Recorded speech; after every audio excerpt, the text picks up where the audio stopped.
Una de las técnicas para la creación de manual es la conocida técnica del escarabajo. Quizás algunos las conozcan, yo le he agregado algunas cosas y la voy a traer porque creo que es muy útil para enfrentarnos al papel en blanco en lo que a un manual se refiere. En la técnica del escarabajo vamos a ir de lo caótico al ordenado, de lo general a lo particular. Los 5 pasos que vamos a seguir son: primero, anotar el tema principal del cual vamos a hablar, escribir alrededor todos los conceptos relacionados a ese tema, luego agrupar los conceptos que sean similares para que formen parte de un capítulo, de un módulo, luego vamos a ordenar cada uno de los capítulos y viene la última parte, que es desglosar, que quiere decir escribir todo lo que sabemos acerca de cada uno de estos temas.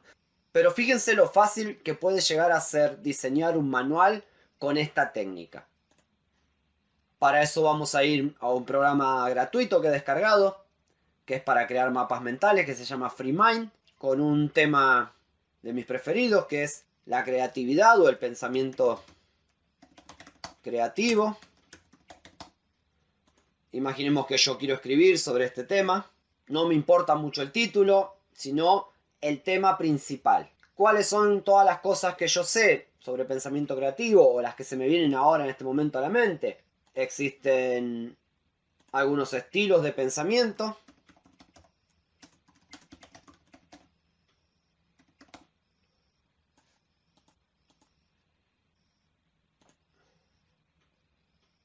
Está el pensamiento normativo. Está el pensamiento intuitivo.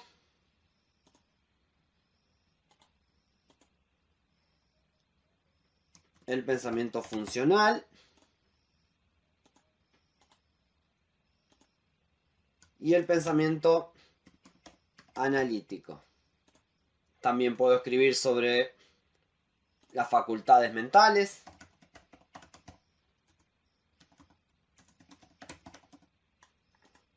Que son 6, entre las que se encuentran la razón, la imaginación,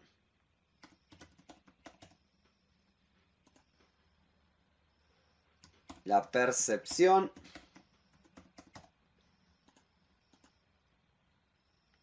la intuición, la voluntad y la memoria. También podría hablar sobre los indicadores del pensamiento creativo o del producto creativo.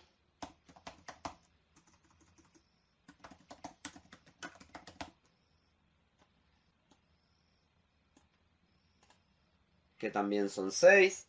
La redefinición, la penetración, la elaboración, la originalidad, la flexibilidad y la fluidez.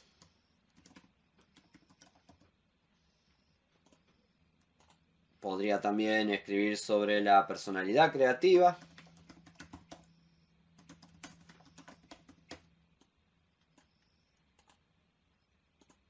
que abarca 4 campos, que son la idea, el conocimiento de campo,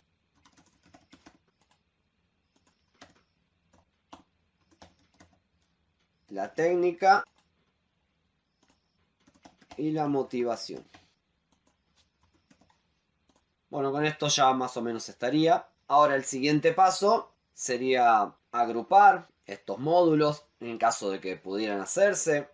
En este caso, cada uno de estos módulos podría representar un capítulo diferente, porque nos hemos tomado el trabajo de empezar con el primer desglose, pero porque es un tema que yo ya tengo muy incorporado, lo manejo con muchísima facilidad. Pero supongamos que a mí no se me hubieran ocurrido los 4 títulos principales, que son estilos de pensamiento, sino que se me hubiera venido a la mente que yo sabía lo que era el normativo, lo intuitivo, lo funcional y lo analítico. Entonces todos estos los terminaría agrupando en un capítulo que son los estilos de pensamiento. Si se me hubieran venido a la mente que para el pensamiento creativo necesitáramos una idea, conocimiento de campo, técnicas y motivación, luego los agruparía a todos dentro de la personalidad creativa. En este caso, yo facilité mucho la tarea y nos va a resultar muchísimo más fácil mientras más conozcamos sobre el tema que vamos a desarrollar. Y la última parte es el desglose. Vamos primero a armar los capítulos. En este caso, el primer capítulo sería facultades mentales. Después voy a ir eligiendo si primero quiero empezar a hablar de las facultades mentales o si primero quiero hablar del estilo de pensamiento, de los indicadores o de la personalidad creativa. Yo por lo general comienzo hablando sobre los estilos de pensamiento porque es lo que me abre el panorama hacia todo lo demás. Eso va a depender de cada escritor cómo quiera desarrollar su libro, su manual, la forma en la que va a explicar. Pero siempre es conveniente llevar al lector desde los cimientos hacia el techo, de lo más simple a lo más complejo, prepararlo para lo que va a venir después. Lo más importante que puedo llegar a decir en un libro de pensamiento creativo es acerca de las técnicas, acerca de la personalidad creativa. Pero para llegar a esto, necesito introducir al lector en todos los pasos previos que me llevaron a este momento. Si no, difícilmente entienda cómo desarrollo una técnica si no le doy primero los fundamentos, si no hago primero que entienda cómo funciona su cerebro, su pensamiento, cuáles facultades mentales posee, cómo lograr un producto creativo. Y una vez que expliqué, argumenté y lo informé adecuadamente, dándole pruebas contundentes, basándome en otros autores, explicándole paso a paso cómo es que llego a esta conclusión, a esta hipótesis, a esta nueva técnica que quiero enseñarle. Entonces, vamos a suponer que el primer capítulo sea de facultades mentales. Entonces nosotros ya sabemos que existen 6 facultades mentales que son la razón, la intuición, la voluntad, la percepción,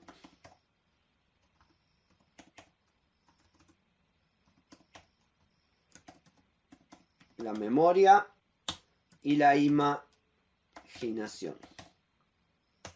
Recordemos que yo quiero empezar sobre los estilos de pensamiento.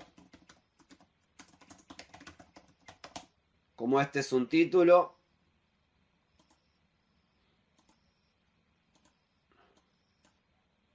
lo voy a ampliar, lo voy a poner en negritas. Voy a hablar de los 4 estilos de pensamiento, que son el funcional, el intuitivo, el analítico y el normativo. Bien, aquí puedo seguir desglosando y decir, por ejemplo, que el funcional se debe a lo interpersonal, a la parte de conversaciones, a la parte emotiva,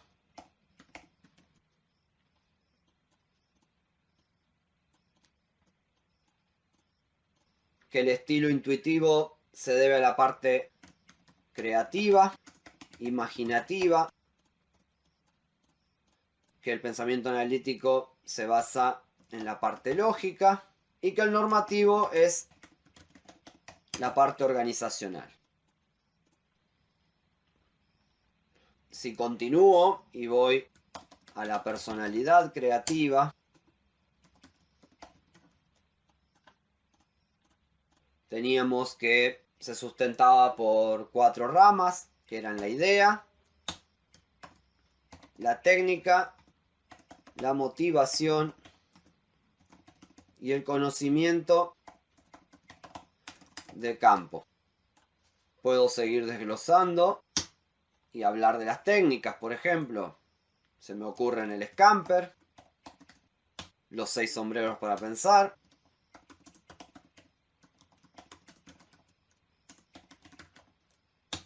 el método Po, el brainstorming,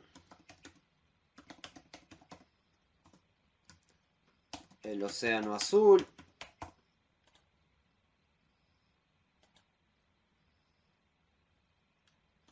sobre la motivación puedo hablar de la motivación intrínseca y extrínseca.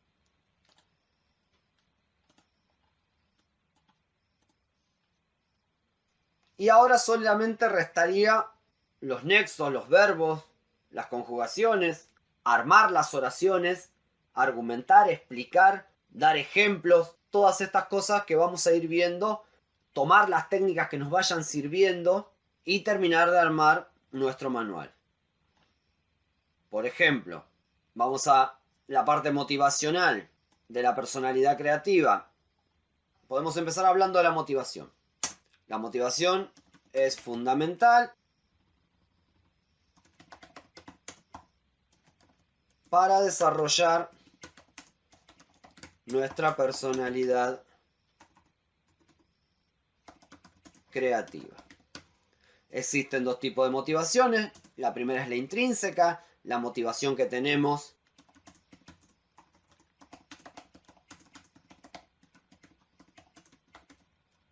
interna. Podemos poner un ejemplo acá. Estamos argumentando, estamos explicando, exponiendo o simplemente dando una definición. Lo podemos comparar con un ejemplo real, que es decir, la motivación interna es cómo me voy a sentir cuando elabore ese producto o esa obra. Y la motivación extrínseca es la que viene desde afuera. Podría ser el dinero que voy a ganar, el reconocimiento,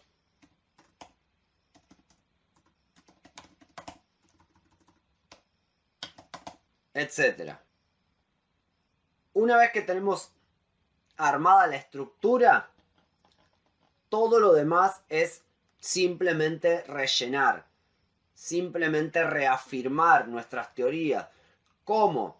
Con ejemplos, con cuentos, con la mirada de otros autores, con el apoyo de lo que otros autores han escrito, si refuerza lo que nosotros estamos argumentando, con analogías, pero ya quedó explicado cómo es esta técnica extremadamente útil para escribir un libro, como es la técnica del escarabajo. Una novela no es más que un cuento largo enfocado más en los personajes. El cuento corto nos prepara para la novela. De esta misma manera, puedo argumentar que escribir una tesis, un artículo periodístico, un post para un sitio web o para una red social, es la base para escribir un manual. Desde mi punto de vista, un manual es la sumatoria de varios artículos sobre un tema específico. Según la programación neurolingüística, todos los objetivos se pueden concretar si sabemos subdividirlos en pequeñas metas. Vamos a tomar entonces esta técnica de la PNL y la vamos a incorporar a nuestro objetivo, que es escribir un libro. En este caso, un manual. Vamos a subdividir todo nuestro libro en pequeños capítulos, a los que los vamos a llamar artículos, que en realidad van a ser capítulos del libro, pero a fines explicativos yo voy a nombrar a cada uno de estos capítulos como un artículo que está hablando sobre un tema que va a formar parte del manual terminado. A cada uno de estos artículos voy a tener que hacerles una pequeña introducción o presentación.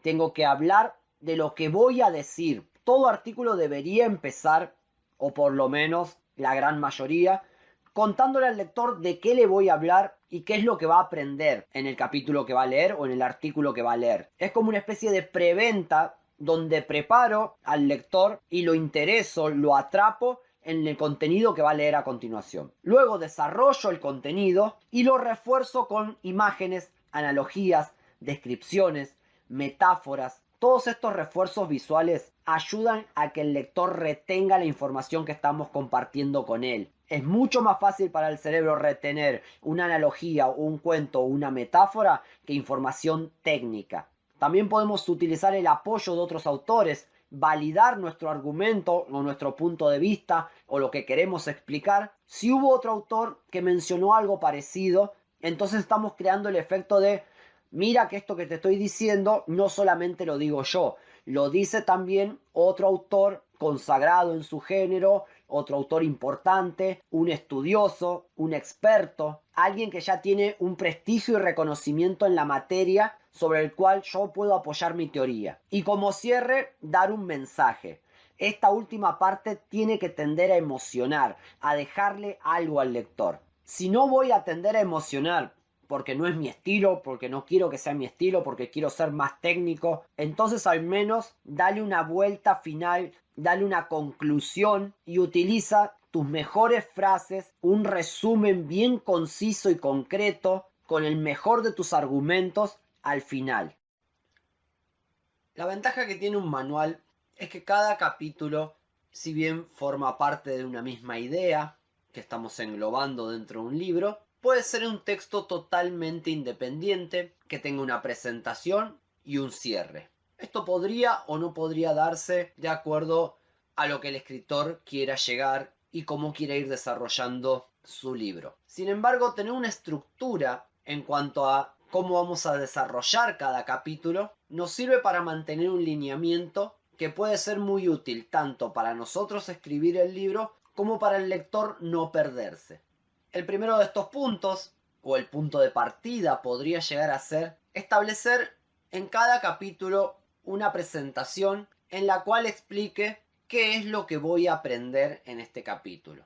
Esto no solamente podría servir de guía para el escritor, para saber de qué tema o qué finalidad tiene ese capítulo en particular, como un atractivo, un llamado de atención para el lector. La expectativa hace más interesante al contenido que voy a leer a continuación. Si tengo una buena presentación y prometo enseñar sobre un tema que el lector quiere aprender y lo comunico en un breve párrafo, esto logrará un efecto que generará en el lector un enganche con ese capítulo en particular, en el cual sabe o espera aprender un tema en el cual él está interesado. El segundo de los puntos es ayudar a la mente del lector a que no pierda el hilo.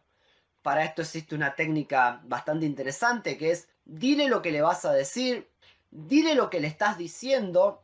Esto significa a mitad del capítulo, cuando ya estamos explayando o abriendo tangentes sobre un contenido en particular, recordarle al lector que lo que estamos explicándole es sobre tal tema. Y dile lo que le dijiste. Al final de toda la argumentación, concluir con un cierre que redondee y de alguna manera resuma todo lo que le venimos diciendo. Es conveniente también en el final darle un enganche, o un poco antes del final podría ser, darle un enganche hacia el siguiente capítulo. Antes de que termine, ya tenemos que estar vendiendo el capítulo que sigue. Ya tenemos que despertarle un interés que en el próximo capítulo viene lo mejor. O voy a explicar un tema que es necesario para comprender este. O voy a ampliar tal concepto. Esto lo que va a hacer es lograr el efecto, el efecto quiero más. Recuerden que en todo momento estamos tratando de llevar al lector hacia la siguiente línea, hacia el siguiente párrafo, hacia la siguiente página y hacia el siguiente capítulo. Esta es la única forma en la que termine de leer nuestro libro.